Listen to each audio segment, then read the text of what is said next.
किए अपमान देदेले भितरे सहीबेनि सागे सागे मारिदेवे आउ किए जदि कार सल्प गचर चढ़ी चोर भाया ताकू छाड़बेनि मारिदेवे संस्कृति को जमती से उल्लग्न ये सब कही चलती ताकू देखिली से पाखे एत भल गुण मान अच्छी छाड़ी देकरी तार खराब गुण को लिखवाटा गोटे समाज को कलंकित करवाटा बिल्कुल ठीक ना। तो पिला जिते 18 वर्ष हो जाए 18-19 वर्ष हुए सेतबेलू से बापा हुए।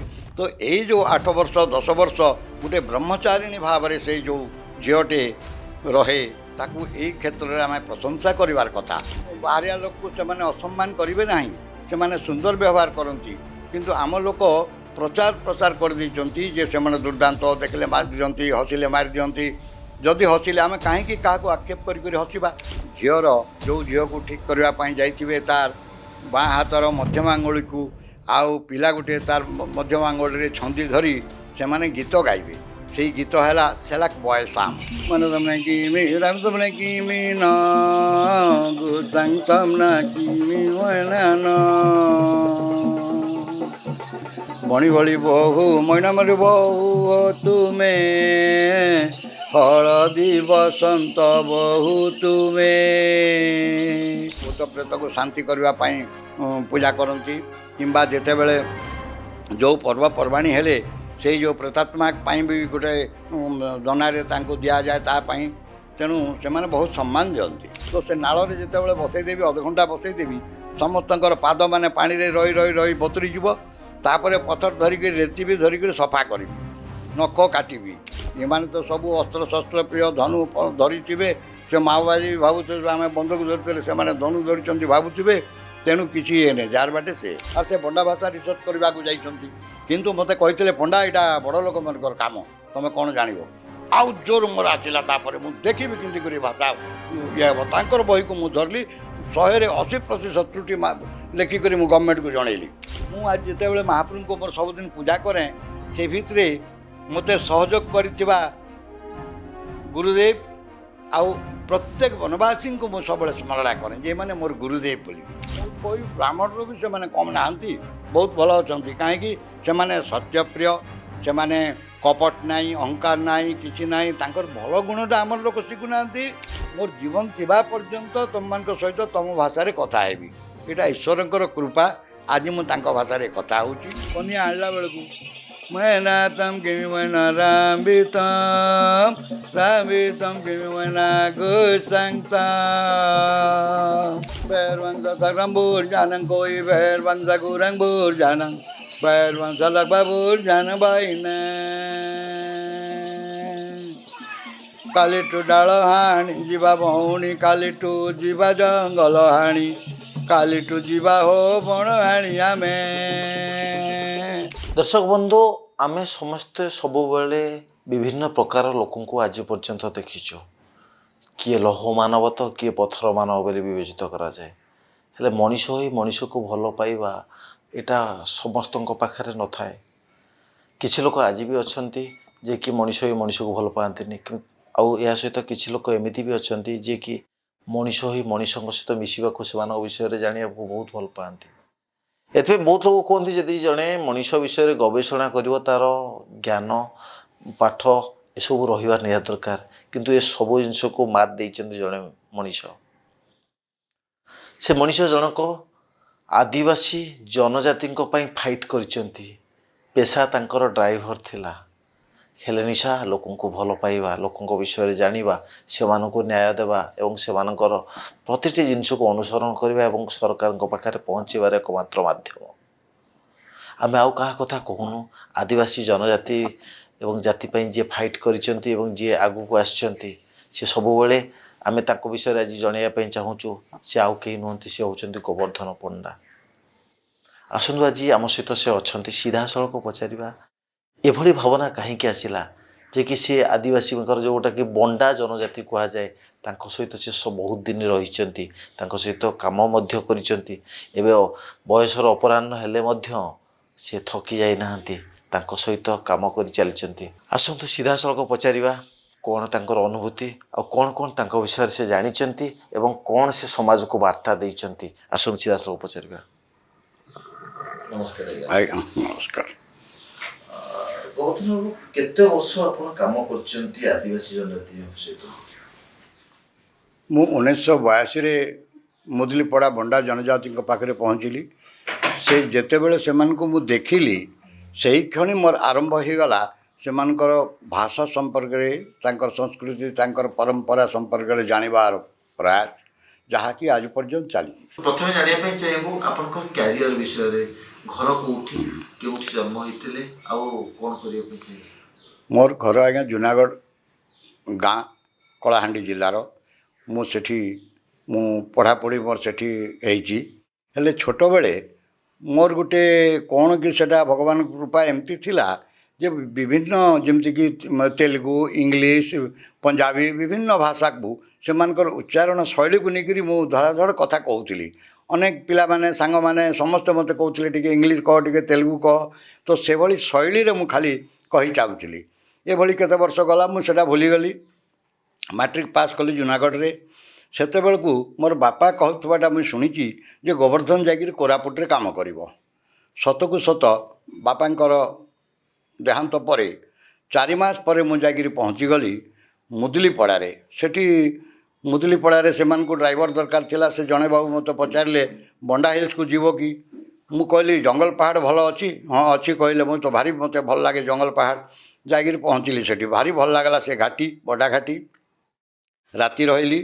ସକାଳେ ଦେଖିଲି ଯେ ଗୋଟେ ସୁନ୍ଦର ଜନଜାତିଙ୍କୁ ମାନେ ମୋର ଭେଟ ହୋଇଗଲା। ତ ସେ ଅଞ୍ଚଳ ହେଉଛି ବଣ୍ଡା ଜନଜାତିଙ୍କର ଗାଁ। ମୁଦଲିପଡ଼ାରେ ମୁଁ ପହଞ୍ଚିଥିଲି। ସେମାନଙ୍କୁ ଦେଖିଲି ତାଙ୍କର ସ୍ୱତନ୍ତ୍ର ଭାଷା ଅଛି, ବେଶଭୂଷା ଅଛି, ପରମ୍ପରା ଅଛି। ତ ସେହି ଦିନଠାରୁ ହିଁ ଦେଖିଲା କ୍ଷଣି ମୋର ଗୋଟେ ମନରେ ଜାଗ୍ରତ ହେଲା ଯେ ଏମାନଙ୍କର ଭାଷା ସଂସ୍କୃତି କେମିତି ଜାଣିବି। ସେଠୁ ମୁଁ ସାଙ୍ଗେ ସାଙ୍ଗେ ସେଟା ଆରମ୍ଭ କଲି। ଏବଂ ସେତେବେଳେ ମୋର ମନେ ପଡ଼ିଗଲା ଯେ ବାପା ବୋଧେ ଏଇ କଥା ହିଁ କହୁଥିଲେ। ସେଟା ବାପାଙ୍କର ଆଶୀର୍ବାଦରେ ମୁଁ ସେଠି ପହଞ୍ଚିଲି ବୋଲି ମୋର ବୋଧ ହୁଏ। ଚାକିରି ପାଇଗଲା ହଁ, ସେଠି ଚାକିରି ପାଇଗଲି। 1982ରେ ଚାକିରି ପାଇଲେ? 1982ରେ ମୁଁ ଯେଉଁ ପହଞ୍ଚିଲି ସେଠି ବଣ୍ଡା ଡେଭଲପମେଣ୍ଟ ଏଜେନ୍ସିରେ ପ୍ରୋଜେକ୍ଟ ଲିଡ଼ର ଅଫିସର ଅଛନ୍ତି। ତାଙ୍କର ଗାଡ଼ି ଚଲାଇବାରେ ମୁଁ ନିଯୁକ୍ତ ହେଲି। ଆଉ ମୋତେ ବଡ଼ ସୁନ୍ଦର ସୁଯୋଗ ମିଳିଲା। ମୋର କାମ ହେଲା, ଗାଡ଼ି ଚଲାଇବାର କାମ ହେଲା। ତା ସାଙ୍ଗରେ ବନବାସୀମାନଙ୍କର ଭାଷା ସଂସ୍କୃତି ଜାଣିବାର ଯେଉଁ ମୋର ଗୋଟେ ଇଚ୍ଛା ହେଲା ସେଟା ଚାଲୁ ହୋଇଗଲା। ଆଉ ରାତି ଦିନ ଏତେ ପରିଶ୍ରମ କଲି, ଏତେ ଖୁସି ଲାଗିଲା ମୋତେ ସେମାନଙ୍କ ଭାଷା ଜାଣିବାକୁ ଯେ 3-4 ମାସ ଭିତରେ ମୁଁ ଏମିତି କଥାବାର୍ତ୍ତା ହେଲି। ବଣ୍ଡାମାନେ ବି ଆଶ୍ଚର୍ଯ୍ୟ ହେଲେ, ସମସ୍ତେ ଆଶ୍ଚର୍ଯ୍ୟ ହେଲେ ଯେ ବାପରେ କେମିତି କଥାବାର୍ତ୍ତା କରୁଛି। ତ ମୁଁ ଯେତେ ଦିନ ମୋର ବଢ଼ି ଚାଲିଥାଏ, ମୋର ସେତିକି ଜାଣିବାର ଆଗ୍ରହ ବଢ଼ି ଚାଲିଥାଏ। ମୁଁ ଜୟପୁରରୁ ରାତି 12ଟା ବେଳେ ପହଞ୍ଚିଲେ ମଧ୍ୟ ମୁଁ ଘରକୁ ନ ଯାଇ ସେ ଗାଁକୁ ଯାଇକରି ବସୁଥିଲି। ବିଭିନ୍ନ କଥା, ଫଟୋ ପତ୍ର ସବୁ ନେଇକରି ତାଙ୍କୁ ଦେଖାଉଥିଲି। ସେ ଫଟୋମାନଙ୍କୁ ଦେଖିକରି ସେମାନଙ୍କର ମୁହଁରୁ ସେ ସବୁ ଉଚ୍ଚାରଣ ହେଉଥିଲା। ନେ ସାପଟେ ଏବେ ମହାଦେବଙ୍କୁ ଦେଖେଇବି ତ ସାପଟା ଗୁଡ଼େଇ ହେଇଛି। ସେମାନେ ସେ ଗୁଡ଼େଇ ହେଇଛିଟା କହିବେ, ମୁଁ ସାଙ୍ଗେ ସାଙ୍ଗେ ନୋଟ୍ କରିବି। ଠିକ୍ ଶବ୍ଦ କିନ୍ତୁ ମୁଁ ସଂଗ୍ରହ କରିବି। ସେଇଟା ମୋର ଚାଲିଲା। ଏଭଳି କରୁ କରୁ ମୁଁ 12 ବର୍ଷ ସେଠି ରହିଗଲି। ଆଉ ଏ 12 ବର୍ଷ ମଧ୍ୟରେ ମୁଁ ଅନେକ ସେମାନଙ୍କର ପାଇଁ କାମ କରିବାର ସୁଯୋଗ ପାଇଲି। ମୋତେ ବହୁତ ଖୁସି ଲାଗିଲା। ଆଉ ସେମାନଙ୍କର ଭାଷା ସଂସ୍କୃତି ସବୁ ଜାଣିବାର ମୋତେ ସୁଯୋଗ ମିଳିଲା। ଆଉ ଜିନିଷ ଜାଣିବାକୁ ଚାହୁଁଛି ଯେ ଆପଣ ମାଟ୍ରିକ ପାଠ ପାସ୍ କଲା ପରେ ତାପରେ ଚାକିରି ପାଇଲେ, ଆଜ୍ଞା, ସେବା କରିବା ପାଇଁ ଆପଣଙ୍କୁ ସୁଯୋଗ ମିଳିଲା। କେମିତି କ'ଣ ସେବା କରିବାକୁ ସେଠି ସଡନ୍ ଏମିତି ମିଳିଗଲା? ସେଠି ସେମାନଙ୍କୁ ଡ୍ରାଇଭର ଦରକାର ଥିଲା। ସେଇ ବଣ୍ଡାଘାଟିକୁ କେଉଁ ଡ୍ରାଇଭର ଯିବାକୁ ଚାହୁଁନାହାନ୍ତି। ଯିଏ ଗଲେ ମାସେ 2 ମାସରେ ପଳେଇ ଆଉଥିଲେ ସେ ଯାହା କହିଲେ। କିନ୍ତୁ ମୁଁ ଦେଖିଲି ଯେ ମୋର ସୌଭାଗ୍ୟ ଏଭଳି ଜାଗାକୁ ମୁଁ ଆସିଲି। ମୋର ବାପାଙ୍କର ଏଇଟା ଆଶୀର୍ବାଦ। ମୁଁ ସେଠି 12 ବର୍ଷ ସେଠି ରହିଲି। ଆଉ ବଣ୍ଡାମାନେ ମୋତେ ଯେତେବେଳେ ଟ୍ରାନ୍ସଫର୍ ମୋର କୋରାପୁଟକୁ ହେଲା ସେମାନେ ବି ଛାଡ଼ୁନଥିଲେ। ଯେଉଁଦିନ ମୋର ଜିନିଷପତ୍ର ମୁଁ ଗାଡ଼ିରେ ଲୋଡ଼୍ କରିଥିଲି ବଣ୍ଡାମାନେ ପୁଣି ଓହ୍ଲେଇକରି ଘରେ ଭରିଦେଲେ। କଲେକ୍ଟର ଯାଇଥିଲେ ଗଗନ ଧଳ ମହାଶୟ, ତାଙ୍କୁ ବି ପାଟି କଲେ ତୁ ହିଁ ବଦଳି କରିଦେଇଛୁ, ଆମେ ଛାଡ଼ିବୁନି ବୋଲିକରି ଏମିତି କହିଲେ। ସେ ଦଳ ତାପରେ ଗଲା ପରେ ତା ଆର ଦିନ ମୁଁ ଆସିପାରିଲି। ଆଉ 12 ବର୍ଷ ଯେଉଁ ରହିଲି ସେମାନଙ୍କ ସହିତ ଆଜି ମଧ୍ୟ ମୁଁ ପ୍ରାଞ୍ଜଳ ଭାବରେ ତାଙ୍କର ଭାଷା ରେମସାମରେ ମୁଁ କଥାବାର୍ତ୍ତା କରେ। ବଣ୍ଡାମାନେ ଆକ୍ଚୁଆଲି କୁହନ୍ତି ଯେ ସେମାନେ ଭାରି ଖୁନ ଖରାପ ଲୋକ, ମାନେ ବହୁତ କ୍ରାଇମ୍ କରିବାକୁ, ମାନେ ଏ ଲୋକକୁ, ସାଧାରଣ ଲୋକଙ୍କୁ ପୁରେଇ ଦିଅନ୍ତିନି ତାଙ୍କ ରାଡାର ଭିତରେ କିମ୍ବା ତାଙ୍କ ଯିଏ ସେ ଯୋଉଠି ରୁହନ୍ତି। କିନ୍ତୁ ଏମିତି ସେ ବିଷୟରେ, ତାଙ୍କ ବିଷୟରେ ଟିକେ କୁହନ୍ତୁ ଯେ ଆମେ ଜାଣିବାକୁ ଚାହୁଁଛୁ ଯେ ବଣ୍ଡାମାନେ ତାଙ୍କର ଚିନ୍ତାଧାରା କେମିତିକା? ନାଇଁ, ସେମାନେ ଖୁବ୍ ଭଲ। କାହିଁକି ମୁଁ ଯେଉଁ ରହିଲି ମୋତେ ଏତେ ଭଲ ପାଆନ୍ତି, ମୁଁ ସେମାନଙ୍କୁ ଭଲ ପାଏ। ମୁଁ ଦେଖିଲି ସେମାନଙ୍କ ପାଖରେ ଯଦି ଆମେ ତାଙ୍କୁ ସାହାଯ୍ୟ କରିବା, ଭଲ କଥା ହେବା, ସେମାନେ କେବେ ଖରାପ ହେବେନି। କିନ୍ତୁ ଆମର ଲୋକମାନେ ଯେଉଁ ଡରି ଡରି କରି ସେମାନେ ଦୁର୍ଦ୍ଦାନ୍ତ ଇଏ କହି କହି କହି ତାଙ୍କୁ ସେମାନଙ୍କୁ ସେଭଳିଆ କିଛି କରିଦେଲେ। ସେମାନେ ଦେଖୁଛନ୍ତି ଯେ ଆମକୁ ଭୟ କରୁଛନ୍ତି, ତେଣୁ ସେମାନେ ଭୟଭୀତ କରାଇବାର ଗୋଟେ ଆରମ୍ଭ ହେଲା। କିନ୍ତୁ ସେମାନେ ଅନ୍ୟ ଲୋକକୁ କିଛି କରନ୍ତିନି। ତାଙ୍କ ଭିତରେ କିନ୍ତୁ ଅଛି ଯେଉଁଟାକି କିଏ ଅପମାନ ଦେଇଦେଲେ ତାଙ୍କ ଭିତରେ ସହିବେନି, ସାଙ୍ଗେ ସାଙ୍ଗେ ମାରିଦେବେ। ଆଉ କିଏ ଯଦି କାହାର ସଲପ ଗଛରେ ଚଢ଼ିଥିବ ଚୋର ଭଳିଆ ତାକୁ ଛାଡ଼ିବେନି, ମାରିଦେବେ। କିମ୍ବା କ'ଣ ଟିକେ ହେଲେ ତାଙ୍କୁ ଅପମାନ ହେଲା ଭଳିଆ କିଛି କଥା ହେଲେ ତାଙ୍କ ମଧ୍ୟରେ ସେଇଟା ତୀର ବିନ୍ଧାବିନ୍ଧି ହେଇଯାଆନ୍ତି। ସେମାନେ ଏପଟେ ଉଲଗ୍ନ ହେଇ ରୁହନ୍ତି। ସେଇଟା ସେଇ ଯେଉଁ ଭୁଲ କଥା ମାନେ ଯେତେବେଳେ ପ୍ରଚାର ପ୍ରସାର ହେଲା ସେତେବେଳକୁ ମୁଁ ଭୁଲ କଥା କହୁଛନ୍ତି। ହଁ, ସମସ୍ତେ ଭୁଲ କହିଛନ୍ତି, ପ୍ରଶ୍ନ ନାହିଁ। କେବେ ବି ସେମାନେ ଉଲଗ୍ନ ନଥିଲେ କି ଆଜି ବି ନାହାନ୍ତି, ଆଗରୁ ବି ନଥିଲେ। ସେମାନେ ଏତେ ସଂଯମତା ସେମାନେ ରଖନ୍ତି ଯେଉଁ ମହିଳାମାନେ, ହୁଏତ ଅନ୍ୟମାନଙ୍କର ଅପେକ୍ଷା ସେମାନେ ହିଁ ଅଧିକ। ସେମାନଙ୍କର ଏତେ ଭଲ କଥାକୁ ଆମେ ନ ଜାଣିକିରି ତାଙ୍କୁ ଭୁଲ କଥାକୁ ଲେଖକ ଲେଖିକାମାନେ ଲେଖିଲେ, ସେସବୁ ଦେଖି ମୁଁ ଦେଖିଲି ଯେ ଗୋଟେ ନିର୍ଭୁଲ ବହି କରିବି ଆଉ ଠିକ୍ ଗବେଷଣା କେମିତି ହେଇପାରିବ ତାର ଉପରେ ମୋର ଧ୍ୟାନ ପୁରା ଜୋର ଆସିଗଲା। ତାଙ୍କର ଭାଷାର ବହି ଗୋଟେ ଦେଖିଲି, ଓଡ଼ିଶା ସରକାରରୁ ପ୍ରକାଶିତ ହେଇଥିଲା। ସେ ବହିଟି ଦେଖିଲି, ପ୍ରାୟ 80% ସେଥିରେ ତ୍ରୁଟି ଲକ୍ଷ୍ୟ କଲି। ତେଣୁ ଭାବିଲି ନାଇଁ ଗୋଟେ ନିର୍ଭୁଲ ବହିଟେ କେମିତି ହେବ। ତାଙ୍କ ସଂସ୍କୃତିକୁ ଯେମିତି ସେମାନେ ଉଲଗ୍ନ ଏସବୁ କହିଚାଲିଛନ୍ତି ତାକୁ ଦେଖିଲି। ସେମାନଙ୍କ ପାଖରେ ଏତେ ଭଲ ଗୁଣମାନେ ଅଛି, ଛାଡ଼ି ଦେଇକିରି ତାର ଖରାପ ଗୁଣକୁ ଲେଖିବାଟା ଗୋଟେ ସମାଜକୁ କଳଙ୍କିତ କରିବାଟା ବିଲକୁଲ ଠିକ୍ ନାହିଁ। ତେଣୁ ମୁଁ ସେମାନଙ୍କର ଉପରେ ଅନୁଧ୍ୟାନଟା ଜୋରସୋର କରିବାଟା ଆରମ୍ଭ କରିଦେଇଥିଲି। ସେମାନେ ଉଲଗ୍ନ ହୁଅନ୍ତିନି, ବିଲକୁଲ ନାହିଁ। ସେମାନେ ଦେଖନ୍ତୁ ଗଛର ବକଳ ନାହିଁ, ସେମାନେ ହୁଏତ ଆଗରୁ ବକଳ ପିନ୍ଧୁଥିଲେ, କିନ୍ତୁ ଗୋଟେ ଜଙ୍ଗଲର ଗୋଟେ ଗଛ ଅଛି ଇଞ୍ଚିଏ, ସେ ଇଞ୍ଚିଏ ଗଛର ତନ୍ତୁ ବାହାର କରି ଆଉ ସୂତା କିଛି ମିଶାଇ ସେମାନେ ନିଜେ ନିଜେ ବୁଣନ୍ତି। ମହିଳାମାନେ ସମସ୍ତଙ୍କ ଘରେ ରେଙ୍ଗା ବୁଣିବାର ଯନ୍ତ୍ର ରଖିଛନ୍ତି।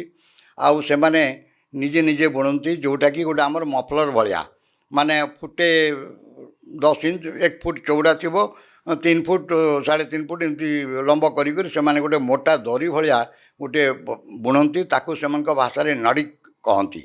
ମହିଳାମାନେ ନଡ଼ିକ ପିନ୍ଧିବେ।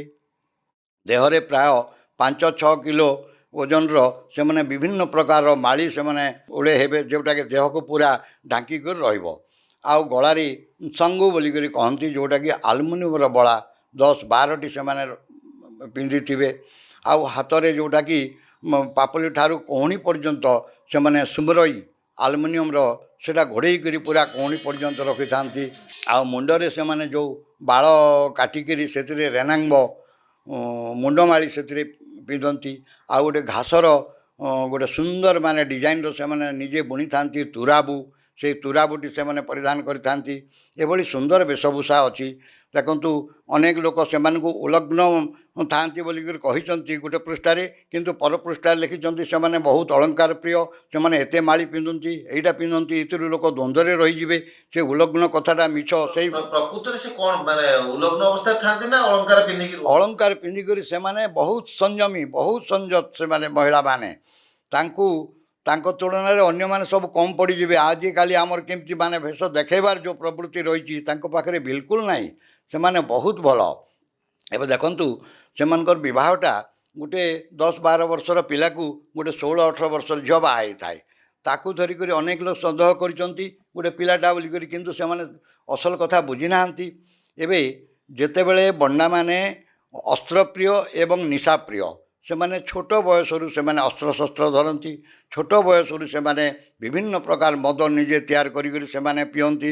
ଏହାଦ୍ୱାରା କିଛି ଅସୁବିଧା ନିଶ୍ଚିତ ଭାବରେ ହେଇଛି, କିନ୍ତୁ ପରବର୍ତ୍ତୀ ସମୟରେ ମହିଳାମାନେ ଚିନ୍ତା କରିଛନ୍ତି ଯେ ଏଇ ଜିନିଷକୁ ଆମେ ଯଦି ସମାଧାନ କରିବା, ଠିକ୍ କରିବା, ବୋଇଲେ ସେମାନେ ଗୋଟେ ଛୋଟ ପିଲାକୁ ବିବାହ କରିବାଟା ମହିଳାମାନେ ହିଁ ନିଷ୍ପତ୍ତି ନେଇଛନ୍ତି। ଏହାଦ୍ୱାରା ଏବେ ଗୋଟେ 10-12 ବର୍ଷର ପିଲାକୁ ଗୋଟେ 16-18 ବର୍ଷର ଝିଅଟେ ବାହା ହୁଏ। ସେଟାକୁ ଯଦି ଆମେ ଚିନ୍ତା କରିବା କାହିଁକି, ତ ବଣ୍ଡାମାନେ ଅସ୍ତ୍ରପ୍ରିୟ, ନିଶାପ୍ରିୟ, ସେମାନେ ଦୁର୍ଦ୍ଦାନ୍ତ ଯଦି ହେଉଥିଲେ, ସେମାନଙ୍କୁ ସମସ୍ୟା ହେଇଥିଲା ମହିଳାମାନଙ୍କୁ। ତାପରେ ସେଟାକୁ ସେମାନେ ପରିବର୍ତ୍ତନ କରିଛନ୍ତି। ମୋର ଯାହା ମନେ ହୁଏ ଯେ ସେମାନେ ଯେତେବେଳେ ଗୋଟେ ଛୋଟ ପିଲାକୁ ବାହା ହେଲେ, ସେ ମହିଳାର ପୁରା କର୍ତ୍ତବ୍ୟ ରହିଲା ତାକୁ ଗୋଟେ ଭଲ ମଣିଷ କରି ଗଢ଼ିବା। ତେଣୁ ଆପଣ ଦେଖିବେ, ଯେଉଁ ପିଲା 12 ବର୍ଷ 10 ବର୍ଷର ବାହା ହେଇଛି, ସେ 8-10 ବର୍ଷ ପରେ ସେ ଜନନୀ ହେଇଥାଏ। ତ ପିଲା ଯେତେବେଳେ 18 ବର୍ଷ ହେଇଯାଏ, 18-19 ବର୍ଷ ହୁଏ, ସେତେବେଳକୁ ସେ ବାପା ହୁଏ। ତ ଏଇ ଯେଉଁ 8 ବର୍ଷ 10 ବର୍ଷ ଗୋଟେ ବ୍ରହ୍ମଚାରିଣୀ ଭାବରେ ସେଇ ଯେଉଁ ଝିଅଟେ ରହେ, ତାକୁ ଏଇ କ୍ଷେତ୍ରରେ ଆମେ ପ୍ରଶଂସା କରିବାର କଥା। ସେ ବ୍ରହ୍ମଚାରିଣୀ ଭାବରେ ରହି ତାର ସ୍ୱାମୀକୁ କେମିତି ଭଲ ମଣିଷ କରିବ ସେ ସେଟାକୁ ପୁରା ତୀକ୍ଷ୍ଣ ଦୃଷ୍ଟି ତା ପ୍ରତି ରଖିଥାଏ। ସେ କେଉଁଠି ମଦସଲ୍ପ ବେଶୀ ପିଇବ ନାହିଁ, ଅସ୍ତ୍ର ଧରି କାହା ସହିତ ଲାଗିବ ନାହିଁ, ଏଇଟା ସବୁ ତା ସ୍ତ୍ରୀର କର୍ତ୍ତବ୍ୟ। ସେ ଏମିତି ନିୟନ୍ତ୍ରଣ କରେ ଯେ ତାଙ୍କର ପରିବାର ସୁଖମୟ ହେଇଥାଏ। ଯେ ବଣ୍ଡାମାନେ ତାଙ୍କର ବାହାଘର ତ ଭିନ୍ନ, ତାଙ୍କର ଭଲ ଏଇ ଯେଉଁ ଆମ ଏଠିକାର ଲୋକ ଯେଉଁଟାକି ସାଧାରଣ ଜୀବନଯାପନ ଲୋକଙ୍କୁ ସେମାନେ ଭଲ ପାଆନ୍ତିନି, ଘୃଣା କରନ୍ତି, ଏଇଟା ସତ? କିଏ ଘୃଣା କରେ? ବଣ୍ଡାମାନେ? ହଁ। ନାଇଁ ନାଇଁ, ସେମିତି ତାଙ୍କର ସେ ମନରେ କିଛି ନାହିଁ। ଆମର ଲୋକ ବରଂ ତାଙ୍କୁ ଯେମିତି ଉଲଗ୍ନ, ସେମାନେ ଅପରିଷ୍କାର, ସେମାନେ ଅସଭ୍ୟ ଏମିତି ଯେଉଁ କହନ୍ତି ସେଇଟା ଭୁଲ ପ୍ରମାଣିତ ହୁଏ। କାହିଁକି? ସେମାନେ ସତ୍ୟପ୍ରିୟ, ସେମାନେ ସତ କହିବେ, ମିଛ କହିବେ ନାହିଁ, କିମ୍ବା କାହାକୁ ବାହାରିଆ ଲୋକକୁ ସେମାନେ ଅସମ୍ମାନ କରିବେ ନାହିଁ, ସେମାନେ ସୁନ୍ଦର ବ୍ୟବହାର କରନ୍ତି। କିନ୍ତୁ ଆମ ଲୋକ ପ୍ରଚାର ପ୍ରସାର କରିଦେଇଛନ୍ତି ଯେ ସେମାନେ ଦୁର୍ଦ୍ଦାନ୍ତ, ଦେଖିଲେ ମାରିଦିଅନ୍ତି, ହସିଲେ ମାରିଦିଅନ୍ତି। ଯଦି ହସିଲେ ଆମେ କାହିଁକି କାହାକୁ ଆକ୍ଷେପ କରିକରି ହସିବା? ଆମେ ଆକ୍ଷେପ କରିକି ଯଦି କାହାକୁ ଯଦି ହସିବା ତ ଆମ ଭିତରେ ବି ସେଇଟା ରାଗ ଆସେ। ତେଣୁ ଆମେ କାହିଁକି ସେମିତି ହସିବା? ତାଙ୍କ ସହିତ ଯଦି ଆମେ ଭଲ ସମ୍ପର୍କ ରଖିବା ସେମାନେ ନିଶ୍ଚିତ ଭାବରେ ସେମାନେ ତୁମକୁ ସହଯୋଗ କରିବେ, ସାହାଯ୍ୟ କରିବେ, ଆଉ ସୁନ୍ଦର ଭାବରେ କଥାବାର୍ତ୍ତା ହେବେ। ଯେହେତୁ ମୁଁ 12 ବର୍ଷ ଭିତରେ ମୁଁ ଦିନେ ହେଲେ କେବେ ମୋର ପ୍ରତି ତାଙ୍କର ଅସଦାଚରଣ କେବେ ଦେଖି ନାହିଁ। ସେମାନେ ସହଯୋଗୀ, ବହୁତ ସହଯୋଗ କରିଛନ୍ତି। ଆଉ ମୁଁ ମଧ୍ୟ ଈଶ୍ୱରଙ୍କ କୃପାରୁ ସେମାନଙ୍କର ବିଭିନ୍ନ ମାନେ ସହଯୋଗ କରିବାର, ସାହାଯ୍ୟ କରିବାର ଯେଉଁ ସୁଯୋଗ ପାଇଲି ମୁଁ ବହୁତ ଖୁସି। କେତେ ଆଚ୍ଛା ମୁଁ ତୁ ଆଉ ଟିକେ ସେମାନେ ଖାଆନ୍ତି କ'ଣ ପ୍ରତିଦିନ ସେ ସକାଳୁ? ସେମାନେ ତାଙ୍କର ମାଣ୍ଡିଆ ପେଜ, ସୁଆଁ ଭାତ ଯେଉଁଟାକି, ଆଉ ଧାନ ଯେଉଁ କରନ୍ତି, ବିଭିନ୍ନ ପ୍ରକାର ଧାନ ସେମାନେ କରନ୍ତି। ଗୋଟେ 7-8 ପ୍ରକାର ଧାନ କରନ୍ତି ଯେଉଁଟାକି ପାହାଡ଼ିଆ ଅଞ୍ଚଳରେ କଲା ଭଳିଆ ଧାନ ସବୁ। ସେମାନେ ତାଙ୍କର ଫେବୃଆରୀ ମାସରେ ଯେଉଁ ପାଟଖଣ୍ଡା ପୂଜା ହୁଏ, ମାଘ ପର୍ବ ହୁଏ, ସେହି ପର୍ବରେ ବିହନ ପୂଜା ହେଇଥାଏ। ବିହନ ପୂଜା ହେଲା ପରେ ସେ ବିହନ ସବୁ ଗାଁର ଲୋକ ଆସିଥାନ୍ତି। ସେ ବିହନ ଟିକେ ଟିକେ ନେଇକରି ତାଙ୍କର ଘର ବିହନରେ ମିଶାଇ ତାପରେ ପଲା ପକାଇଥାନ୍ତି। ପଲା ପକାନ୍ତି, ଧାନ ରୁଅନ୍ତି, ଏସବୁ ସେମାନେ ପାହାଡ଼ିଆ ଜମିଯାକ। ସେ ତେଣୁ ଭଲ ବିହନ ତାଙ୍କ ପାଖରେ ଅଛି ଯେଉଁଟାକି ପାଣି ସ୍ପିଡ଼ରେ ଗଲେ ମଧ୍ୟ ତାକୁ ଉପାଡ଼ି ପାରିବ ନାହିଁ। ସେମିତି ସେମାନେ ସୁନ୍ଦର ଧାନ ଗୋଟେ କରନ୍ତି, ତାର ନାଁ ହେଲା ଫିରିମ କେର୍। ଫିରି ମାନେ ଚଢ଼େଇ, ମ ମାନେ ଆଖି, କେର୍ ମାନେ ଧାନ। ତ ଚଢ଼େଇ ଆଖି ଧାନ ସେଇଟା ମୁସୁରି ଭଳିଆ ଗୋଲ ଗୋଲ ଥିବ, ବାସ୍ନା ହେବ। ଆଉ ବି ଗୋଟେ ପ୍ରକାର ଅଛି ସପୁର କେର୍ ବୋଲି, ସେଇଟା ବି ବାସ୍ନା ହୁଏ। ତାପରେ ଆଉ ବଡ଼ ଧାନ ଅଛି ମୁନା କେର୍।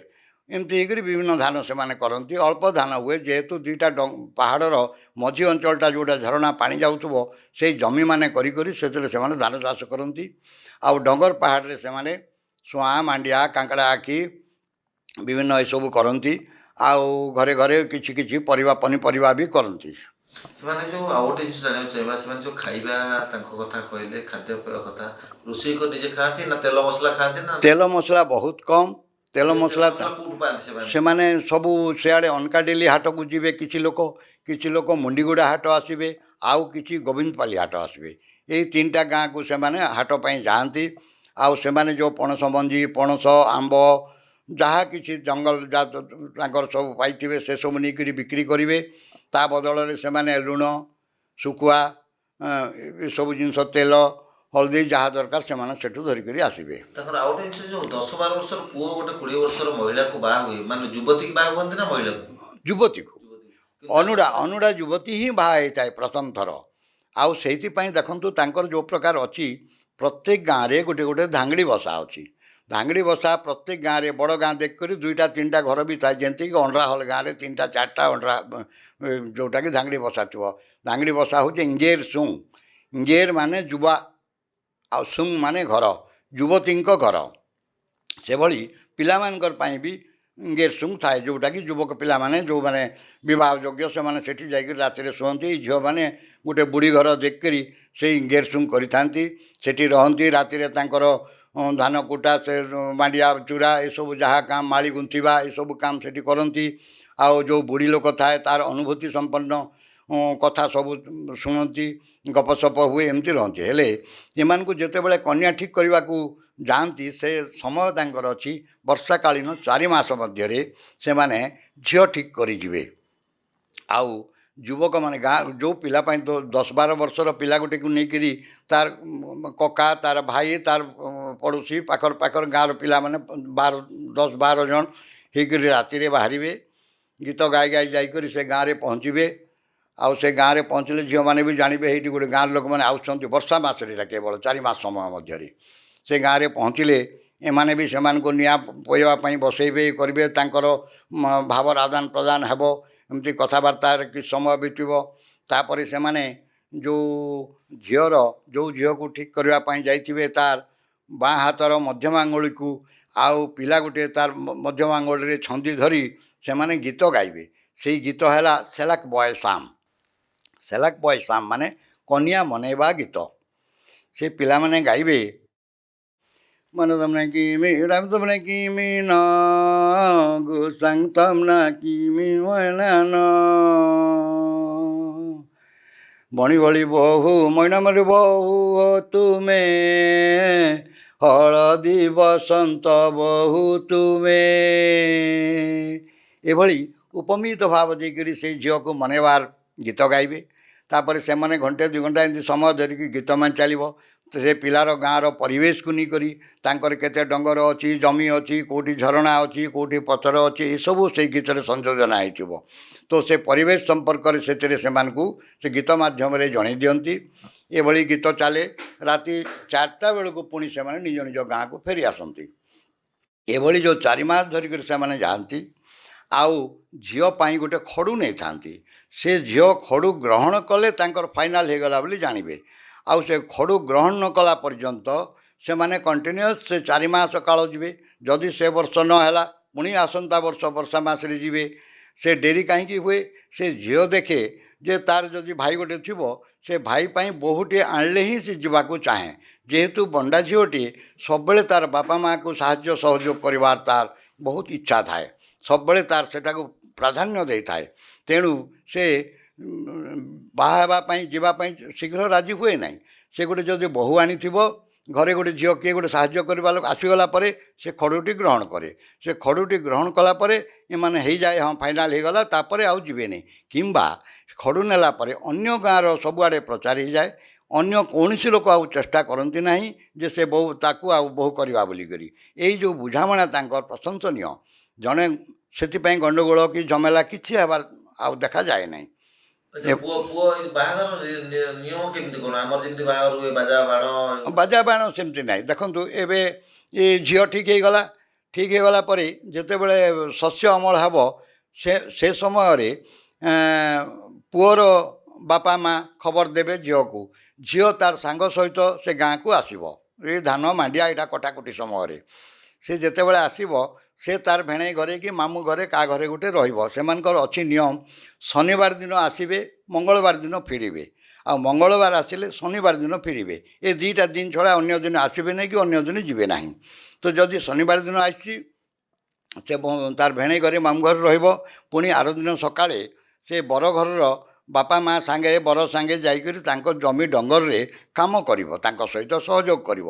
ସେଥିରୁ ସେମାନେ ଜାଣିପାରିବେ ଇ କିଭଳି ମାନେ କାମ କରିପାରୁଛି। ତ ଏଭଳି 3 ଦିନ ହେଲା ପରେ ଆସିବା ଦିନ ଗୋଟେ ଭୋଜି ହେଇଥାଏ। ସେ ଭୋଜିରେ ଝିଅକୁ ସେମାନେ ଡାକନ୍ତି। ଝିଅ ଲାଜ ପାଇଁ ସେ ଖାଏ ନାହିଁ, କିନ୍ତୁ ଯେଉଁ ହାଣ୍ଡିଆ ମଦ ସ୍ୱଳ୍ପ ଏସବୁ ହେଇଥାଏ ସେ ସବୁ ପିଇବ ଖାଇବ। ଆଉ ତାଙ୍କୁ ଦିଆହେଇଥିବା ଯେଉଁ ଭାତ ଇଏରେ ସେ ଆଙ୍ଗୁଠି ଏମିତି ବୁଡ଼େଇ ଦେଇକିରି ଏମିତି ଛିଣ୍ଟି ଦେବ ସେତିକି। ତାପରେ ସେଇ ଭାତକୁ ତାର ମାମୁଁ କିମ୍ବା ଭେଣେଇ ଯାହା ଘରେ ରହୁଥିବ ସେମାନେ ସେଟାକୁ ନେଇଯିବେ। ଆଉ ବାହାଘର ଭୋଜି ସେଟା ହେଇଯାଇଥାଏ। ସମସ୍ତେ ଗାଁର ସମସ୍ତଙ୍କୁ ସେଥିରେ ଭୋଜି ହେଇଥାଏ। ସେହିପରି ପୁଅକୁ ସେମାନେ ଡାକନ୍ତି ଝିଅ ଘରେ ଲୋକ। ପୁଅ ଆସିବ ସେମିତି ଶନିବାର ଆସିଥିବ ଯଦି ମଙ୍ଗଳବାର ଫେରିବ, ମଙ୍ଗଳବାର ଆସିଥିଲେ ଶନିବାର ଫେରିବ। ସେ ବି ଆସିକରି ତାର ମାମୁଁ ଭେଣେଇ କାହାର ଘରେ ଗୋଟେ ସମ୍ପର୍କୀୟ ଘରେ ରହିବ।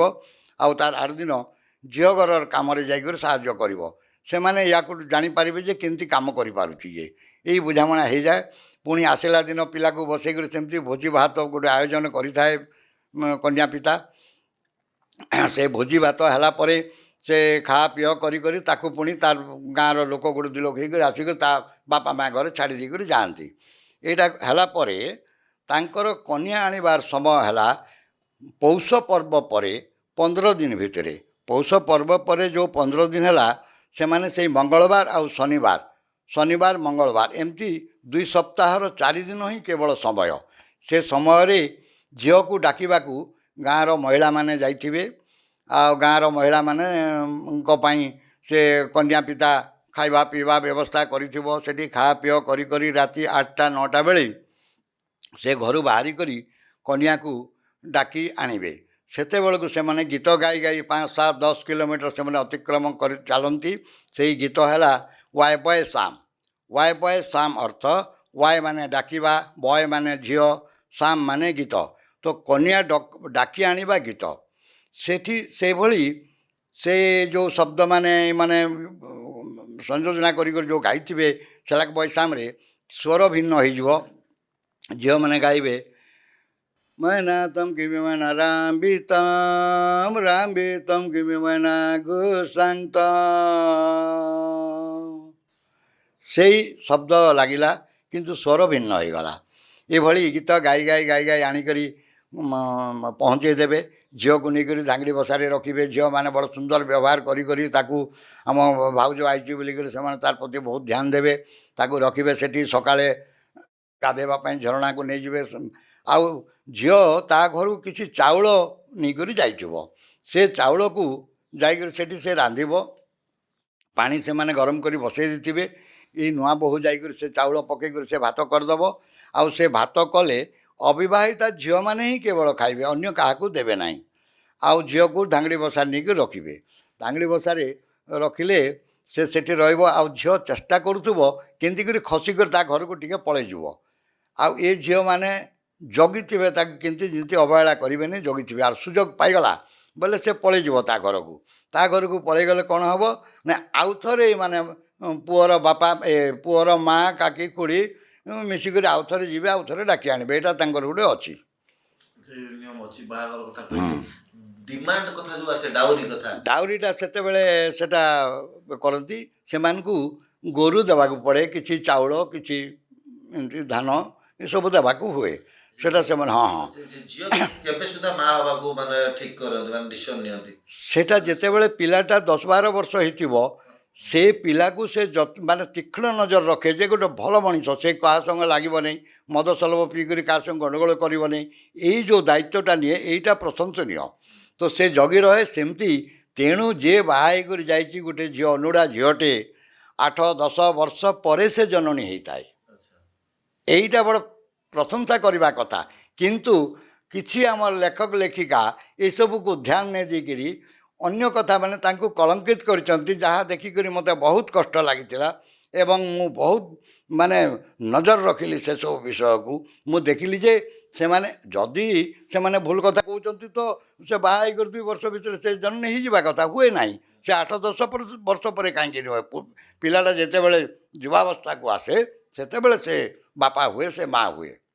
ଆଉ ଗୋଟେ ଜିନିଷ ଜାଣିବାକୁ ଚାହିଁବୁ ଯେ ବଣ୍ଡାମାନେ ସାଧାରଣତଃ ଭାବେ ତାଙ୍କର ମରିଗଲା ପରେ ଆମର ଏଠି ଯେମିତି ଶୋକ ସଭା ଏସବୁ ହୁଏ, ତାଙ୍କର କ'ଣ କେମିତି ହୁଏ? ତାଙ୍କର ନିଅନ୍ତି, ଶ୍ମଶାନକୁ ନେଇକରି ପୋଡ଼ି ଦିଅନ୍ତି। ତାଙ୍କର ସେମିତି ସେ ଗାଁରେ ଡିସାରି ଅଛି। ତାଙ୍କର ସେ ଯେଉଁ ପୂଜାପାଠ ସେ 2ଟା ରାସ୍ତା ମିଳିଥିବା ଜାଗାରେ କରନ୍ତି। ଆଉ ଭୂତ ପ୍ରେତକୁ ଶାନ୍ତି କରିବା ପାଇଁ ପୂଜା କରନ୍ତି। କିମ୍ବା ଯେତେବେଳେ ଯେଉଁ ପର୍ବପର୍ବାଣୀ ହେଲେ ସେଇ ଯେଉଁ ପ୍ରେତାତ୍ମା ପାଇଁ ବି ଗୋଟେ ଦନାରେ ତାଙ୍କୁ ଦିଆଯାଏ ତା ପାଇଁ। ତେଣୁ ସେମାନେ ବହୁତ ସମ୍ମାନ ଦିଅନ୍ତି। ରୋଗ ବୈରାଗ ହେଲେ କେମିତି କ'ଣ ଟ୍ରିଟମେଣ୍ଟ? ତାଙ୍କର ଗାଁ ଗାଁରେ ଡିସାରି ଅଛି। ଏବେ ଯେମିତି ଧାଙ୍ଗଡ଼ି ଧାଙ୍ଗଡ଼ା ମାଝି ଲୋକ ଅଛନ୍ତି, ସେମାନେ ଡିସାରି କାମ ପାଇଁ ସେମାନେ ଚେରିମୂଳି ଔଷଧ ପତ୍ର ଦିଅନ୍ତି। ଆଉ ସବୁ ତ ଚେରିମୂଳି ଔଷଧ ପତ୍ର ଠିକ୍ ହେବ ନାହିଁ। ତ ସେଇଟା ଗୋଟେ ମୋତେ ସୁଯୋଗ ମିଳିଲା। ଏମାନଙ୍କର ଘା ହେଇଥିବ, କ'ଣ ହେଇଥିବ, ଏମିତି କୁଣ୍ଡିଆ ହେଇଥିବ, ଜ୍ୱର ହେଉଥିବ, ତ ମୋର ଔଷଧ ଦେବାଟା ମୁଁ ଆରମ୍ଭ କରିଥିଲି। ଔଷଧ ସେତେବେଳକୁ ସେମାନେ ଔଷଧ ଖାଇବାକୁ ନାରାଜ ହେଉଥିଲେ। ତେଣୁ ମୁଁ ଅନେକ ମାନେ କ୍ଲୋରୋକୁଇନ୍ ଟ୍ୟାବଲେଟ୍ ଖାଇଛି। କାହିଁକି? ତାଙ୍କ ସାମ୍ନାରେ ମୁଁ ଗୋଟେ ଖାଇବି, ତାପରେ ତାଙ୍କୁ ଦେଲେ ସେଟାକୁ ସେମାନେ ଗ୍ରହଣ କରୁଥିଲେ। ଏମିତି ଧୀରେ ଧୀରେ ଜ୍ୱର ଛାଡ଼ିବ, ସେ ଘା ଛାଡ଼ିବ, ଧୀରେ ଧୀରେ ସଂଖ୍ୟା ବଢ଼ି ଚାଲିଲା। ମୋର ପାଖକୁ ବହୁତ ଲୋକ ବିଭିନ୍ନ ଗାଁରୁ ଆସିବାଟା ଆରମ୍ଭ ହେଲା। ଘା ହେଲେ ବି ଗରମ ପାଣି କରିକରି ମୋର ଘରେ ଯେତେବେଳେ ଆସିବେ ମୁଁ ଗରମ ପାଣି କରିକରି ବ୍ୟାଣ୍ଡେଜ୍ ଫ୍ୟାଣ୍ଡେଜ୍ ସବୁ କରିକରି ଛାଡ଼ିଦେବି।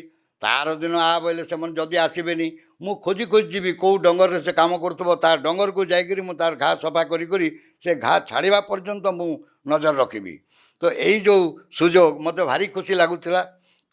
ଆଉ ଏଇ ଯେଉଁ ଜିନିଷ ମାନେ ହେଉଥିଲା, ତାଙ୍କର ଲୋକମାନଙ୍କର ବିଶ୍ୱାସ ବଢ଼ିଗଲା ଯେ ଔଷଧରେ ଛାଡ଼ୁଛି, ପଣ୍ଡା ବାବୁ ଆମକୁ ଔଷଧ ଦେଉଛି, ଆମକୁ ଇଏ କରୁଛି। ତ ଏଭଳି ହେଲେ ଔଷଧପତ୍ର ମୋର ଭାଇ ଗୋଟେ ଡାକ୍ତର ଥିଲା ମୁଁ ତାକୁ ସବୁବେଳେ କହୁଥିଲି ଭାଇ ତୁ ଯେତେ ପାରୁଛୁ ମୋତେ ବ୍ୟାଣ୍ଡେଜ୍ ଫୋରାସିନ୍ ନେଭାସଲ୍ଫ ଆଉ କୁଣ୍ଡିଆ ଔଷଧ ଏଇଟା ମାନେ ଟିକେ ଦେ ସେ ଦେଉଥିଲା ତାପରେ ତାଙ୍କର ସାଙ୍ଗମାନେ ମାଛଲିରେ ଖଇରପୁଟରେ ଡାକ୍ତରମାନେ ପାଇଲି ସେମାନଙ୍କୁ ବି ଯେତେବେଳେ ଅନୁରୋଧ କଲି ସେମାନେ ବି ଖୁସି ହେଲେ ହଁ ଆମର ଏଠି ତ ହସ୍ପିଟାଲକୁ ଆସୁନାହାନ୍ତି ଆଉ ଆପଣ ଏ ଔଷଧପତ୍ର ନିଅନ୍ତୁ ଆଉ ଆମକେ ନା ମାନେ ଦେବେ ଆମେ ଏଣ୍ଟ୍ରି କରିବୁ ହଁ ବହୁତ ଭଲ କଥା ମୁଁ ଭିନ୍ନ ଭିନ୍ନ ଗାଁ ମାନେ ବୁଲି ବୁଲି ମୁଁ ମୋର ଗୋଟେ ବେଗ୍ କରିଥିଲି ସେ ବେଗ୍ରେ ଔଷଧପତ୍ର ସବୁ ରଖିକରି ବୁଲାବୁଲି କରେ ଗାଁ ଗାଁ ବୁଲି କରି ଦିଏ ସେମାନେ ବହୁତ ଖୁସିରେ ମୋର ଔଷଧ ଗ୍ରହଣ କରି ଚାଲିଲେ ଆଉ ଘରକୁ ରେଜିଷ୍ଟର ଗୋଟେ କଲି ଦିନକୁ 100-125 ଲୋକ ପର୍ଯ୍ୟନ୍ତ ଆସିବାଟା ମୁଁ ଦେଖିଛି ବହୁତ ଖୁସି ହୁଏ ଆଉ ମୁଁ ବଣ୍ଡା ଭାଷାରେ ଅନେକ ଅଫିସର ଆସନ୍ତି ଅନେକ ଲୋକ ଆସନ୍ତି ବଣ୍ଡା ଭାଷାରେ ତାଙ୍କୁ ଓଡ଼ିଆରେ କହିବି ହିନ୍ଦୀରେ କହିବି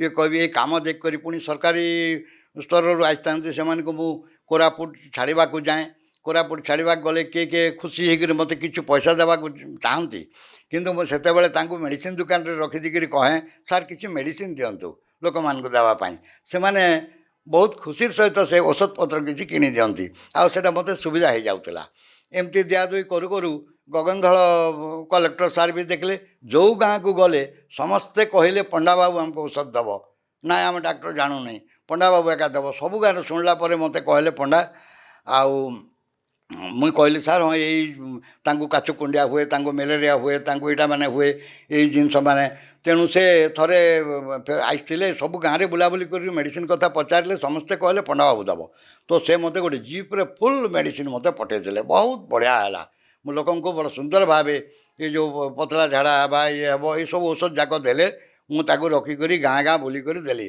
ଆମ ଡାଇରେକ୍ଟର ସାର୍ ଡକ୍ଟର ତାରାଦତ୍ତ ମହାଶୟ ବି ଦେଖିଲେ ମୋତେ କହିଲେ ପଣ୍ଡା ଆଉ ଟିକେ ଇଣ୍ଟର ଏରିଆ ଗାଁମାନଙ୍କୁ ଯାଇକରି ଦେଖ ମୋତେ ଭାରି ଖୁସି ଲାଗେ ସେ କାମ ମାନେ ଯେତେ ମିଳେ ମୁଁ ଦିନକୁ 8-10 କିଲୋମିଟର ଚାଲି ଚାଲି ଗାଁମାନଙ୍କୁ ଯାଇକରି ଦିଏଁ ଆଉ ପିଲାମାନେ ଦେଖନ୍ତୁ ଅପରିଷ୍କାର ରହନ୍ତି ଅପରିଷ୍କାର ପାଇଁ ମୁଁ କ'ଣ କରେ ସେ ପାଖ ନାଳରେ ବସେଇବି ମୁଁ ବସିଲେ କ'ଣ ମୁଁ ଗପଉଥିବି ଆଉ ନୂଆ ନୂଆ ଶବ୍ଦ ମୁଁ ଗ୍ରହଣ ମାନେ ମୋର ଖାତାରେ ଲେଖୁଥିବି ମୋର ସବୁବେଳେ ମୋର ଲାଭ ଏଇଟା ଥିଲା ଆଉ ମୁଁ ତାଙ୍କ ପାଇଁ କାମ କରିବାର ସୁଯୋଗ ପାଉଥିଲି ତ ସେ ନାଳରେ ଯେତେବେଳେ ବସେଇଦେବି ଅଧଘଣ୍ଟା ବସେଇଦେବି ସମସ୍ତଙ୍କର ପାଦ ମାନେ ପାଣିରେ ରହି ରହି ରହି ବତୁରିଯିବ ତାପରେ ପଥର ଧରିକିରି ରେତି ବି ଧରିକିରି ସଫା କରିବି ନଖ କାଟିବି ଏସବୁ କଲାବେଳକୁ ତାପରେ ତାଙ୍କ ବାପା ତାଙ୍କ ଭାଇମାନେ ଯେଉଁମାନେ ବି ଧରିଥିବେ ଛୁଆମାନଙ୍କୁ ମୁଁ କଲାବେଳକୁ ସେମାନେ ବି କରିବେ ମୋତେ ସେତେବେଳେ ଖୁସି ଲାଗେ ଯାହା ହଉ କରୁଛନ୍ତି ତ ହାତ ଗୋଡ଼ ଯେତେବେଳେ ପରିଷ୍କାର ହେଇଯିବ ନିଶ୍ଚୟ ସେମାନଙ୍କୁ ଭଲ ଲାଗୁଥିବ ଆଉ ମୋତେ ଏସବୁ କରି କରି ମୋତେ ଭାରି ଭଲ ଲାଗେ ଯେ ଏଇଟା ବହୁତ ଦରକାର ଭଲ ଲାଗିଲା ଆଉ ଗୋଟେ ଜିନିଷ ଜାଣିଛ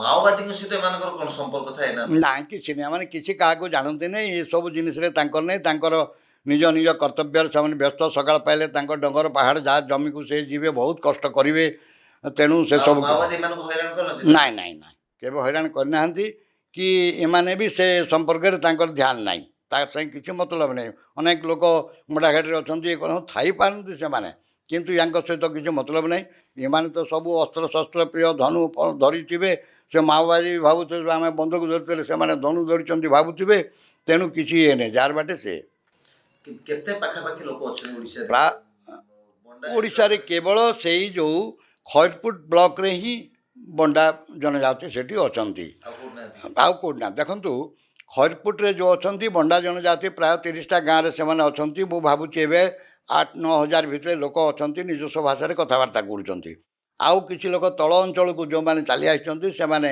ନିଜସ୍ୱ ଭାଷା ଭୁଲି ଯାଇକରି ସେମାନେ ଆଞ୍ଚଳିକ ଓଡ଼ିଆ କହୁଛନ୍ତି ତାଙ୍କ ପାଖରେ ଅଛନ୍ତି ଡିଡାଇ କୁଡ଼ୁମୁଲଗୁମା ବ୍ଲକରେ ଦେଖନ୍ତୁ ଏମାନଙ୍କର ଭାଷା ନିଜସ୍ୱ ଭାଷା ମାନେ ଅଛି ଯେଉଁଟାକି କଥିତ ଭାଷା ଯେଉଁଟା କୁଡ଼ୁମୁଲଗୁମାରେ ଡିଡାଇ ମାନେ ଅଛନ୍ତି ସେମାନଙ୍କର ଭାଷା ହେଲା ଗେତା ସା ସେମାନେ ନିଜ ଭାଷାରେ କଥାବାର୍ତ୍ତା କରନ୍ତି ତାକୁ ଲାଗିକରି ବଣ୍ଡା ଜନଜାତି ଏମାନଙ୍କର ଭାଷା ହେଲା ରେମୋ ସାମ୍ ରେମୋ ଅର୍ଥ ମଣିଷ ସାମ୍ ମାନେ ଭାଷା ବୋଲେ ମଣିଷର ଭାଷା ସେମାନେ ନିଜର ଭାଷା ନା ମଣିଷର ଭାଷା ବୋଲି ଦେଇଛନ୍ତି ୟାଙ୍କୁ ଲାଗିକରି ଅନକାଡେଲି ଅଞ୍ଚଳରେ ଅଛନ୍ତି ଗଦବା ଜନଜାତି ସେମାନଙ୍କ ଯେଉଁଟାକି ଗୁତବ ସେମାନଙ୍କର ଭାଷା ନାଁ ହେଲା ଗୁତବ ସାମ ଆଉ ତାଙ୍କୁ ଲାଗି କରି ଆଉ ଗୋଟେ ଗୋଷ୍ଠୀ ଅଛନ୍ତି ପାରେଙ୍ଗା ବୋଲିକି ଆମେ ଓଡ଼ିଆରେ କହୁଛୁ ସେମାନଙ୍କର ଭାଷାରେ ସେଇଟା ଗରମ ତାଙ୍କର ଭାଷା ନାଁ ହେଲା ଗରମ ସାମା ଏବେ ଦେଖନ୍ତୁ ସା ସାମ୍ ସାମ ସାମା ସାମାନ୍ୟ ତାରତମ୍ୟରେ 4ଟି ଗୋଷ୍ଠୀ ଅଛନ୍ତି ଭାଷାକୁ ସେ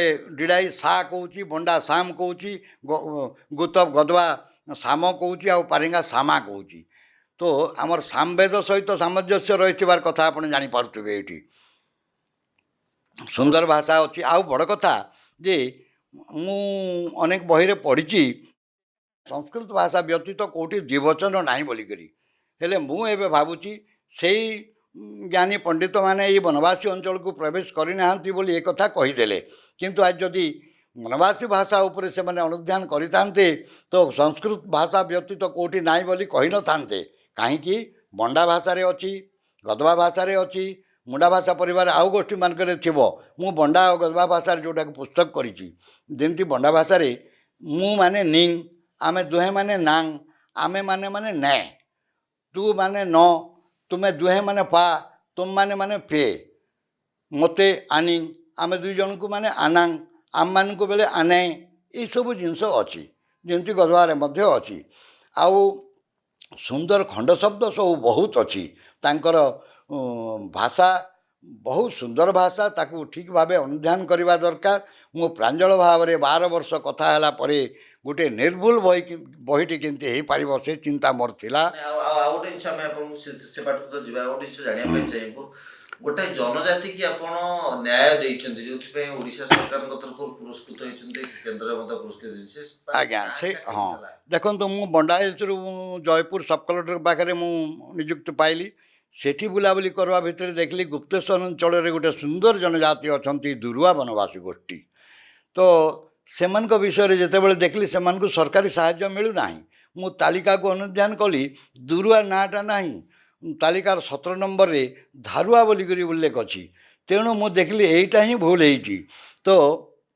मु तत्कालीन जिलापाल माननीय अपराजिता षडंगी मैडम को मु अनुरोध कली मैडम ये गोटे समस्या हो जाइए तालिकाकार माने भूल करिसंती समस्या हो जाइए 12,000 दुरुआ वनवासी को कौन न्याय मिल पारना तांको जिते स्पष्ट ये जिनिसटा बुझेली से बोले पंडा यहाँ बहुत बड़ काम कौन करवा मुझे बोली मैडम तांकर प्राचीन भाषा कथित भाषा को मु पुस्तक टे करी प्रमाण करी जे मैंने होती प्राचीन वनवासी गोष्ठी से बोले बहुत बड़ काम तुम कर बोली कहले आ कथबार्ता है मो घर को आसली आ राति सीएस हाथ में गोटे मत डायरी भी पठेदेले मैडम जे पंडा ये लिख बोलिकी केते समय कहते मैडम मत 2 मास दिंतु समय कही दुरुआ वनवासी अंचल मसे रही आउर सहित सामंजस्य थिबा पटांगी अंचल अच्छा गोलार वनवासी गोष्ठी तांको भाषा ये दुईटा भाषा को लेकर तुलनात्मक अध्ययन कली जोटा कि दुरुआ पाटा ओलार पाटे पुस्तकटी प्रकाशित है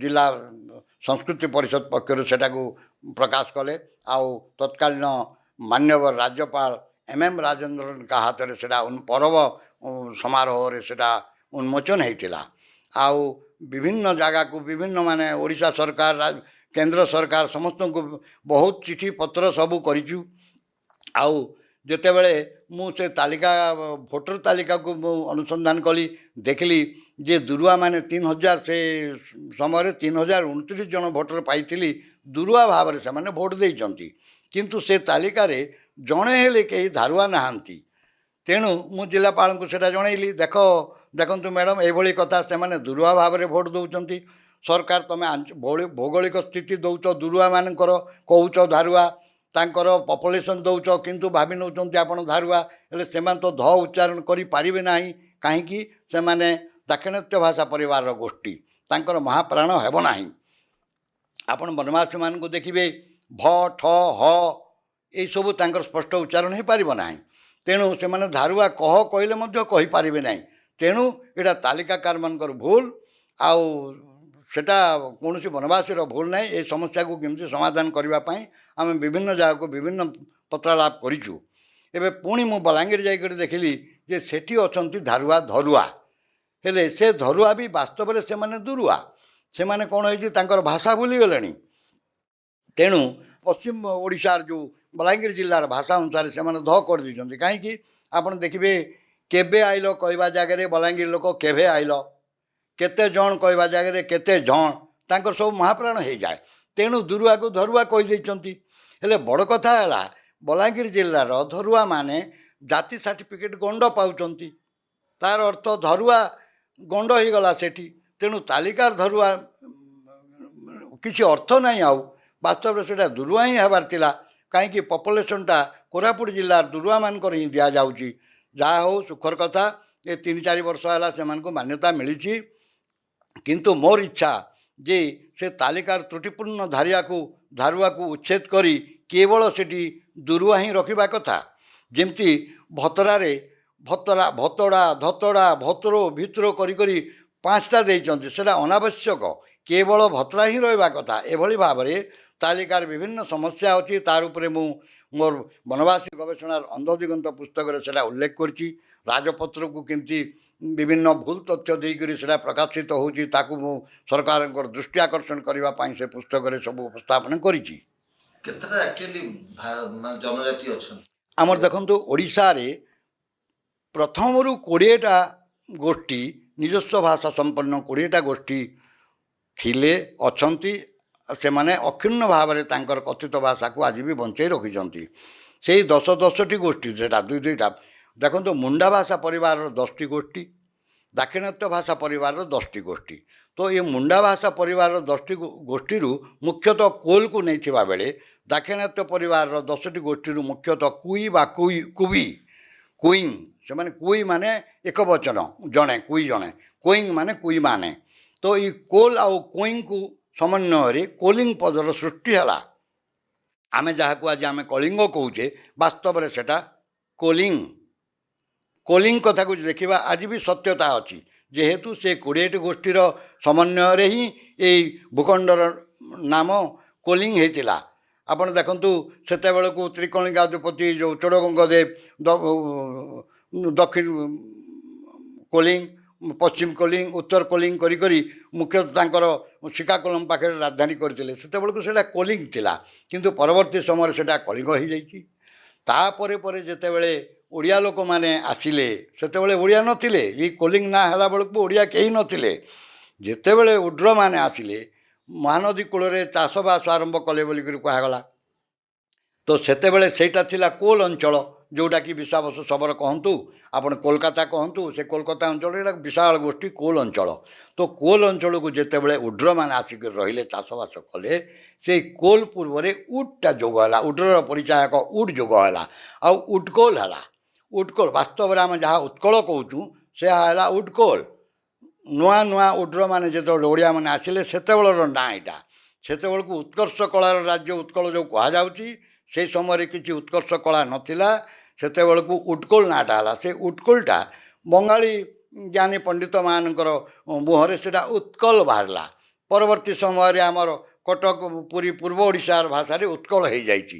ଏଣୁ ବାସ୍ତବରେ ଏତାର ଓଡ଼ିଶାର ଯେଉଁଟାକି ପୂର୍ବ ନାମଟା କୋଲିଂ ଏବଂ ଉଡ୍କୋଲ୍ ଥିଲା। ପରବର୍ତ୍ତୀ ସମୟରେ ଓଡ଼ିଶା ହେଲା। ଇଏ ଓଡ଼ିଶା ବି କାହିଁକି ହେଲା, ଆପଣ ଦେଖନ୍ତୁ, ଓଡ଼ିଶା ବ୍ୟତୀତ ଅନ୍ୟ ରାଜ୍ୟମାନଙ୍କରେ ଓଡ଼ିଶା କହନ୍ତି, ଓଡ଼ିଆ କହନ୍ତି। ସେମାନେ ଠିକ୍ କହନ୍ତି, ଯେହେତୁ ସେମାନେ ଜାଣିଛନ୍ତି ଉଡ୍ର। କିନ୍ତୁ ଏଇ ଉଡ୍ରମାନଙ୍କୁ ବୋଧେ ବନବାସୀମାନେ ଓଡ଼ କହିଥିବାରୁ ଓଡ଼ ହେଇକିରି ଓଡ଼ିଆ ହେଇଯାଇଛୁ ଆମେ। ଆଉ ଗୋଟେ ଜିନିଷ ଜାଣିଛୁ, ତ ବହୁତ ଭଲ ଜିନିଷ କହିଲେ। ଆପଣ କେତେଟା ଭାଷା ଜାଣିଛନ୍ତି? ମୁଁ ଦେଖନ୍ତୁ, ମୋର 5ଟା ଭାଷାରେ ମୋର ପୁସ୍ତକ ହେଇଛି।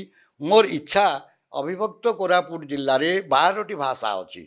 ତ ସେ 12ଟି ଭାଷାର ଯେମିତି ଓଡ଼ିଆ ଲିପି ମାଧ୍ୟମରେ ସଂରକ୍ଷଣ ହୋଇପାରିବ, ଏଇଟା ମୋର ଇଚ୍ଛା।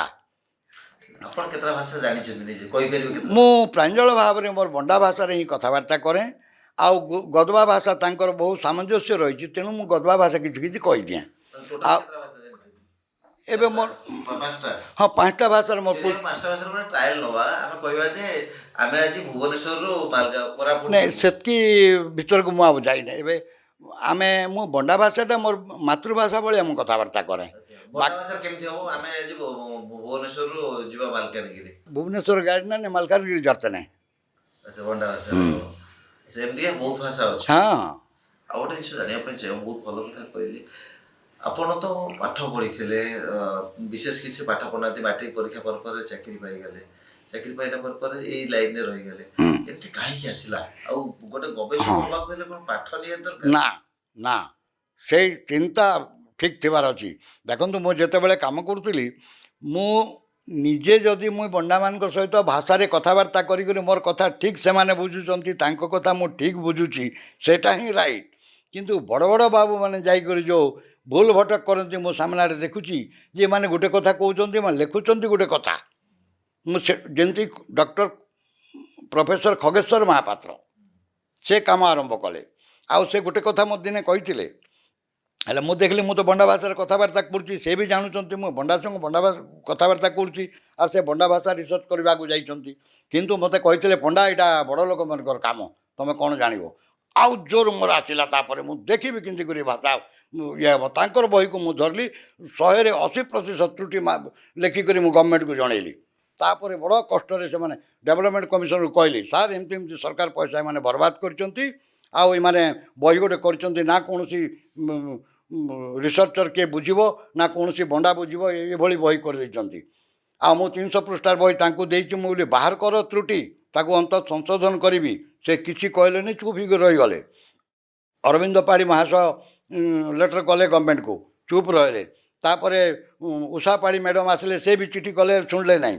ଡେଭଲପମେଣ୍ଟ କମିଶନର ଆସିଥିଲେ କୋରାପୁଟରେ ମିଟିଂ କରୁଥିଲେ। ମୁଁ ତାଙ୍କୁ କହିଲି, ସାର୍ ଆଶ୍ଚର୍ଯ୍ୟ କଥା, ଏଭଳି ଚିଠି କଲେ ବି ଶୁଣୁନାହାନ୍ତି, ସରକାର ପଇସା ବର୍ବାଦ କରୁଛନ୍ତି ଏମାନେ, କୌଣସି ଭାଷାର ବହି ଗୋଟେ ଠିକ୍ ହେଇନାହିଁ।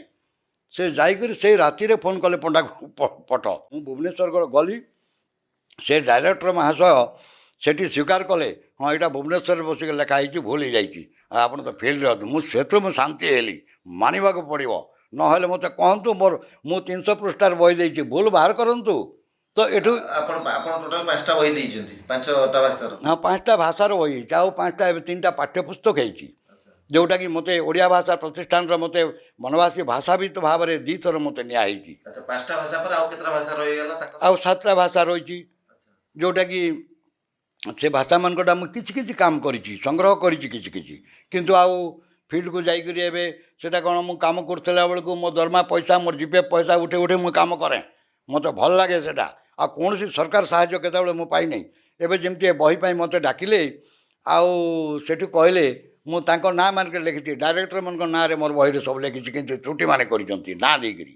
ତ ସେ ମୋତେ ଗୋଟେ ଜିନିଷ କହିଲେ, ପଣ୍ଡା ତୁମକୁ 10 ଲକ୍ଷ ଟଙ୍କା ଦେଉଛୁ, କାମ କର, ମାତ୍ର ଆମ ନାଁରେ ଲେଖ ନାହିଁ। ମୁଁ ସେଟା ମାନିଲି ନାହିଁ। ମୁଁ ବୋଲି ଆଜ୍ଞା, ମୁଁ ନାଁରେ ଲେଖିଛି, କେଉଁଠି ଭୁଲ ଅଛି ମୋତେ କହନ୍ତୁ, ମୁଁ ସେ ପଇସା ନେବି ନାହିଁ ବୋଇଲି। ମୁଁ ପଳେଇ ଆସିଲି, ମୋର ଆବଶ୍ୟକ ନାହିଁ ସେ ପଇସା। ଯେମିତି ପଇସା ମୋର ପଇସାରେ ମୁଁ କାମ କରୁଛି, ମୁଁ ଫ୍ରିରେ କାମ କରୁଛି। ପଣ୍ଡା ଯେଉଁ ବଣ୍ଡାମାନେ ଅଛନ୍ତି ସେମାନଙ୍କୁ ସ୍କୁଲ ଦେଖନ୍ତେନି?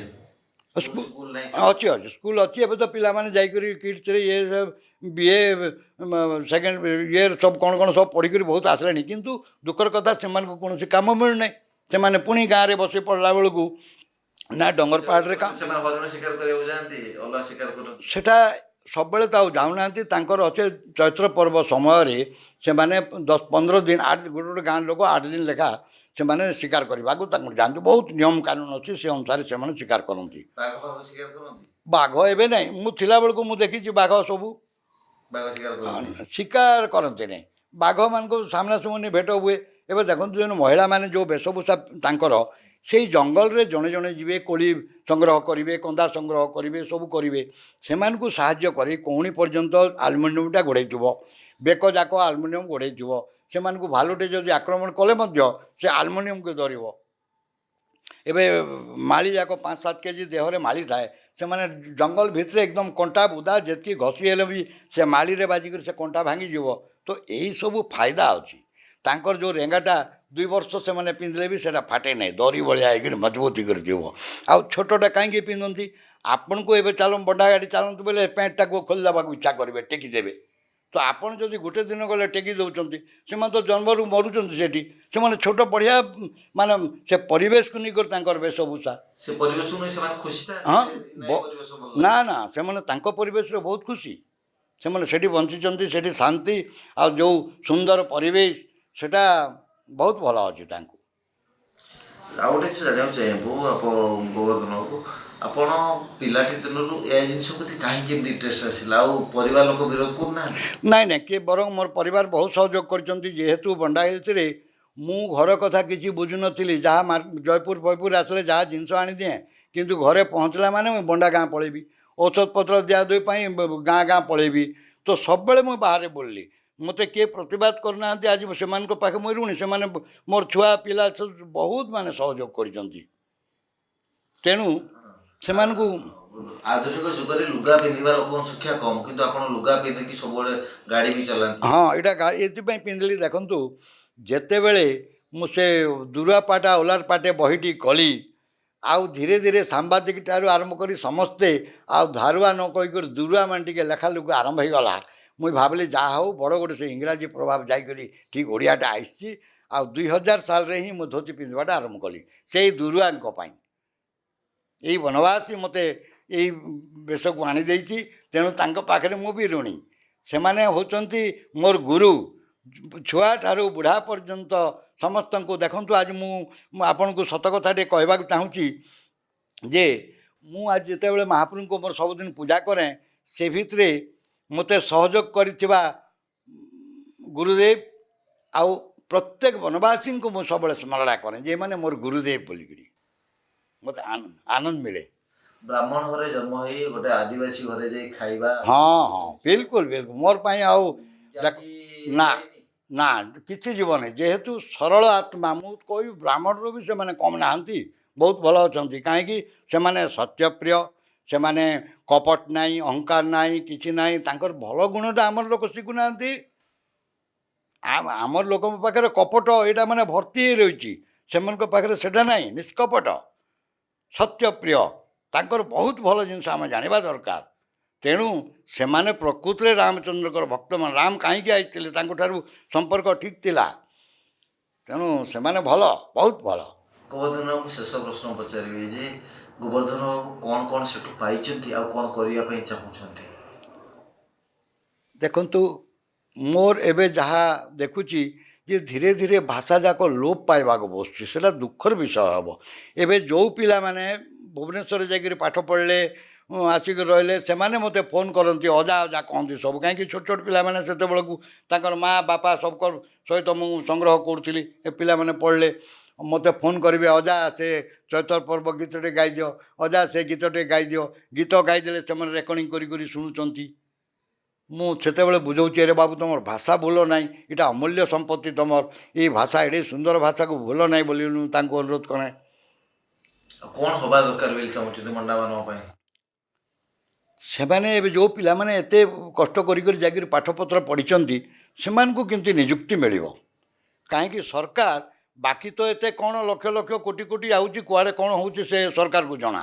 କିନ୍ତୁ ଏଇ ଯେଉଁ ପିଲାମାନେ ପାଠ ପଢ଼ିଛନ୍ତି, ଝିଅମାନେ ପାଠ ପଢ଼ିଛନ୍ତି, ତାଙ୍କୁ କେମିତି ରୋଜଗାର ସେମାନଙ୍କୁ ମିଳିବ, ସେଟା କରିଦେଲେ ଭଲ ହେବ। ନହେଲେ ପାଠ ପଢ଼ିକରି ମଧ୍ୟ କିଏ ଆନ୍ଧ୍ରା ଯାଉଛି, କିଏ ଗୁଜରାଟ ଯାଉଛି, କିଏ କେଉଁଠି ଯାଉଛି ଯେଉଁ ଦାଦନ ଖଟିବାକୁ, ସେଟା ମାନେ ଶୁଣିଲେ ଦୁଃଖ ଲାଗୁଛି। ସେମାନଙ୍କ ପ୍ରତି ନ୍ୟାୟ ହେବା କଥା। ଆଉ ଔଷଧ ପତ୍ର ଏସବୁ ଜିନିଷ ସେମାନଙ୍କୁ ସୁବିଧା ହେବା କଥା। ସେମାନଙ୍କୁ ଠିକ୍ କାମ ଦରକାର। ସେମାନଙ୍କ ପ୍ରତି ଯଦି ଯେ ଠିକ୍ କାମ କରିବ, ସେମାନଙ୍କଠୁ ଭଲ ଲୋକ ଆଉ ସେ କେଉଁଠି ପାଇବ ନାହିଁ। ଏମାନେ ବହୁତ ଭଲ ଲୋକମାନେ, କିନ୍ତୁ ଆମର ଲୋକ କ'ଣ କରୁଛୁ ସେମାନଙ୍କୁ ଦେଖିବା କଥା। ଆପଣ ତ ଡାକ୍ତର ନଥିଲେ, ତାପରେ ବି ମେଡ଼ିସିନ ଦେଇଛନ୍ତି। ହଁ, ଏଇ ଜିନିଷ ମାନେ ମୁଁ ଆରାମସେ ଦେଇପାରୁଥିଲି। ହଁ, ଏବେ ଘା ଗୋଟେ ହେଲା, ସଫା କରିବି, ଡେଟଲ ପାଣିରେ ସଫା କରିବି, ଗରମ ପାଣିରେ ଦେଇକରି ବ୍ୟାଣ୍ଡେଜ୍ କରିଦେବି। ବହୁତ ଖୁସି। ହଁ, ବହୁତ ଖୁସି। ଆଉ ମୋର ଘରକୁ ପରା 100-120 ଲୋକ ଆଉଥିଲେ। ମୋର ଝିଅମାନଙ୍କୁ ବି ବତେଇଥିଲି। ମୋର ନଥିବା ସମୟରେ ଝିଅମାନେ ଏଇଟା କୁଣ୍ଡିଆ ଔଷଧ, ଇଏ ଔଷଧ ସବୁ ଲେଖି ଦେଇଥିଲି, ଯେ ଆସିଲେ ଦେବ। ଯଦି ଗୋବର୍ଦ୍ଧନ ବାବୁ କୁହାଯିବ ଯେ ଶେଷ ନିଶ୍ୱାସ ଯେତେବେଳେ ନେବେ, ସେ ବଣ୍ଡାମାନଙ୍କ ପାଖରେ ନେବା ପାଇଁ ଚାହିଁବେ? ଦେଖନ୍ତୁ, ବଣ୍ଡା ସବୁବେଳେ ମୋର ପାଖରେ ଅଛନ୍ତି। ଯେହେତୁ ମୁଁ ତାଙ୍କୁ ଗୋଟେ କଥା ସେତେବେଳେ କହୁଥିଲି ଯେ ମୋର ଜୀବନ ଥିବା ପର୍ଯ୍ୟନ୍ତ ତୁମମାନଙ୍କ ସହିତ ତୁମ ଭାଷାରେ କଥା ହେବି। ଏଇଟା ଈଶ୍ୱରଙ୍କର କୃପା। ଆଜି ମୁଁ ତାଙ୍କ ଭାଷାରେ କଥା ହେଉଛି। ସେ କହୁଛନ୍ତି ଗୀତ ଗାଇଦିଅ ବୋଲେ ଗାଉଛି, କେଉଁଟା ଗୋଟେ ଦରକାର ପଡ଼ିଲେ ମୋତେ ପଚାରୁଛନ୍ତି। ଗୋଟେ ଗୀତ ଗାଇକି ଶୁଣାନ୍ତୁ। ବହୁତ ଗୀତ ତ କହିଛି। ଆଜ୍ଞା, ହଁ, ଦେଖନ୍ତୁ, ତାଙ୍କର ଗୋଟେ ଗୋଟେ ପଦ ଯଦି କହିବି, ଭିନ୍ନ ଭିନ୍ନ ସ୍ୱରରେ ତାଙ୍କର ଅଛି। ଏବେ ଯେମିତି ଗାଇଥିଲି, ମାନେ ତମନେ କିମି ରାମ ତମନେ କିମି ନ ଗୁସାଙ୍ଗ ତମନା କିମି ମନାନ। ଏଇଟା ହେଉଛି କନ୍ୟା ମନେଇବା ଗୀତ। ପିଲାମାନେ ଗାଇବେ, ସେ ଆଙ୍ଗୁଠିକୁ ଧରିକରି ଗୀତ ଗାଇବେ। ଶିବ ତମନା କିମି ଓଲ ତମନେ କିମି ନ ସେମ୍ପୁ ତମନା କିମି ମନାନ। ଏଇଟା ହେଉଛି କନ୍ୟା ମନେଇବା ଗୀତ। ସେମିତି କନ୍ୟା ଆଣିଲା ବେଳକୁ ମୈନା ତମ କିମି ମୈନା ରାମ ବିତମ କିମି ମୈନା ଗୁସାଙ୍ଗ ତମ। ଏଇଟା ମହିଳାମାନେ ଗାଇବେ କନ୍ୟା ଆଣିଲା ବେଳକୁ। ସେମିତି ପୌଷ ପର୍ବର ଗୀତ ଅଛି। ପୁଷାର କେ ପୁଷାର मगन के मगा भाई चैतन के सैलम नाने ଏଇଟା ପୌଷ ପର୍ବରେ ଗାଇବେ। ସେମିତି ଚୈତ୍ର ପର୍ବରେ ତାଙ୍କର ପର୍ବ ସରିଲା ପରେ ସେମାନେ ଡଙ୍ଗର ପାହାଡ଼କୁ ଯାଇକରି ତାଙ୍କର ଯେଉଁ ଡାଳ କାଟିବା ହାଣିବା ଏଇ ଯେଉଁ ଡଙ୍ଗର ଚାଷ ପାଇଁ ସବୁ ପ୍ରସ୍ତୁତ ହୁଅନ୍ତି। ତେଣୁ ସେ ଗୀତଟା ଅଛି ବେରବାବୁର ଜାନଙ୍ଗ କୋଇ ବେରବାଙ୍ଗା ଗୁରଙ୍ଗବୁର ଜାନଙ୍ଗ ବେରବାଙ୍ଗା ଲଗବାବୁର ଜାନ ବାଇନେ କାଲିଠୁ ଡାଳ ହାଣି ଯିବା ଭଉଣୀ କାଲିଠୁ ଯିବା ଜଙ୍ଗଲ ହାଣି କାଲିଠୁ ଯିବା ହୋ ବଣ ହାଣି ଆମେ ମାନେ ସେ ଡଙ୍ଗର ସଫା କରିବାକୁ ଯିବେ ଚାଷ ପାଇଁ। ଏମିତି ବିଭିନ୍ନ ସବୁ ରହିଛି। ଡ୍ରାଇଭର ହେଇକି ଏତେ ମାନେ ଜ୍ଞାନ କହିବା କଥା ତ ନୁହଁ, ସମସ୍ତଙ୍କର କାହାର ନା କିଛି ନା କିଛି ଜ୍ଞାନ ଥାଏ। ପାଠ କମ୍ ପଢ଼ିକି ମଧ୍ୟ ଏତେ ସବୁ ଜିନିଷ କେମିତି ଜାଣିପାରିଲେ? ଆଜ୍ଞା ଆଗ୍ରହ ଆଉ ଏଇଥିପାଇଁ ଆଗ୍ରହ ଆସିଲା ଯେ ମୋ ବହିରେ ବି ଲେଖିଛି ଇଂରେଜମାନେ ତାଙ୍କର ଉଦ୍ଦେଶ୍ୟ ମନ୍ଦ ନଥିଲା, ସେମାନେ ଚେଷ୍ଟା କରିବା ଭିତରେ କିଛିଟା ଭୁଲ ରହିଛି, କିନ୍ତୁ ଆମର ଦେଶୀୟ ଗବେଷକମାନେ ସେଇ ଭୁଲକୁ ସଂଶୋଧନ କରିବା ଛାଡ଼ିଦେଲେ ଆଉ ତାଙ୍କୁ ଅନୁକରଣ ଅନ୍ଧାନୁକରଣ କରି କରି ଆଉ ମିଛ ସବୁ ପ୍ରବେଶ କରାଇଲେ। ମୁଁ ଦେଖିଲି ବନବାସୀ କ୍ଷେତ୍ରରେ ଗବେଷଣା ଠିକ୍ ହେଉନାହିଁ। ମୋର କଥା ସମସ୍ତଙ୍କୁ ସେମାନଙ୍କୁ ଭଲ ଲାଗିବ ନାହିଁ, କାହିଁକି ସେମାନେ ପ୍ରଫେସର ବଡ଼ ବଡ଼ ଡିଗ୍ରୀଧାରୀ, କିନ୍ତୁ ତାଙ୍କର ଲେଖା ମାନେ ମୋତେ ଭଲ ଲାଗୁନାହିଁ ଯେହେତୁ ମିଛ ଅଛି। ଆଉ ମୁଁ ଚାହୁଁଛି ସେଇ ବନବାସୀ ହିଁ ଆମର ଗୁରୁ, ସେମାନେ ହିଁ ତାଙ୍କର କଥା ଠିକ୍ କହିବେ, ସେଟାକୁ ଆମେ ଗ୍ରହଣ କରିବା କଥା। ଆମେ କେଉଁଟା ଲେଖିଦେଲେ ସେ ଭାଷା ହେଇଯିବ ନାହିଁ। ଏବେ ଯେଉଁ ବଣ୍ଡାମାନେ ଅଛନ୍ତି ଏବେ ଯୋଗାଯୋଗରେ ଅଛନ୍ତି? ହଁ ବିଲକୁଲ, ମୋର 250 ଜଣ ଅଛନ୍ତି ମୋର ଫୋନ୍ରେ, ଯାହା ଏବେ ତାଙ୍କର ଗୀତ ମୁଁ ବହିଟା କାଲି ପଠାଇଦେଲି, ବାବୁ ଆମର ଡିଜିଟାଲ୍ କରିଦେଇଛି ଯେମିତି, ସେଥିରେ ଲେଖିଛି ଖୋନ୍ ବହି ଆପେ ବିବେ ନା ନିଙ୍ଗ ନା ମନ୍ ଡିଗିଗା ନିଙ୍ଗ ବିବେ ଆ ଡେଙ୍କିନିଙ୍ଗ ୟାଙ୍ଗ ନିଙ୍ଗ ଆଗୁଲାର ବେଟାଇନିଙ୍ଗ। ମାନେ ଏ ବହିଟି ତୁମ ସମସ୍ତଙ୍କୁ ଦେବା ପାଇଁ ମୋର ଇଚ୍ଛା ଥିଲା, କିନ୍ତୁ ଦେଇପାରୁନଥିଲି। ଏବେ କିନ୍ତୁ ସମସ୍ତଙ୍କ ପାଇଁ ପଠାଇ ଦେଇଛି, ଡିଜିଟାଲ୍ ହେଇଗଲା। ସେ 250 ପିଲାଙ୍କ ପାଖକୁ ପଳେଇଲା, ସେ ଭଣ୍ଡା ଭାଷାରେ ସେଟା ଲେଖିଦେଇଛି। ଓଡ଼ିଶାବାସୀଙ୍କୁ କ'ଣ ବାର୍ତ୍ତା ଦେବାକୁ ଚାହିଁବେ? ମୁଁ ଓଡ଼ିଶାବାସୀର ଗବେଷକମାନଙ୍କୁ ଗୋଟେ କଥା କହିବି ଯେ ଏଇ ଅନ୍ଧାନୁକରଣ ବନ୍ଦ କରନ୍ତୁ, ତୁମକୁ ଆତ୍ମତୃପ୍ତି କେବେ ମିଳିବ ନାହିଁ। ବାସ୍ତବ କ୍ଷେତ୍ରକୁ ଯାଇକରି ଯଦି କିଛି ତାଙ୍କର ମଙ୍ଗଳ ହେଲା ଭଳିଆ କାମ କରିବା, ତାଙ୍କର ସଠିକ୍ ଭାଷାକୁ ସଂରକ୍ଷଣ କରିବା, ନିଶ୍ଚିତ ଭାବରେ ଆତ୍ମତୃପ୍ତି ମିଳିବ। ଆଉ ଆଗର ଲୋକମାନେ ଯାହା କରିଛନ୍ତି ସେଇ ଭୁଲକୁ ବାହାର କରିବା ଚେଷ୍ଟା କରନ୍ତୁ, ସେଟା ହିଁ ବାସ୍ତବ ଗବେଷଣା ହେବ।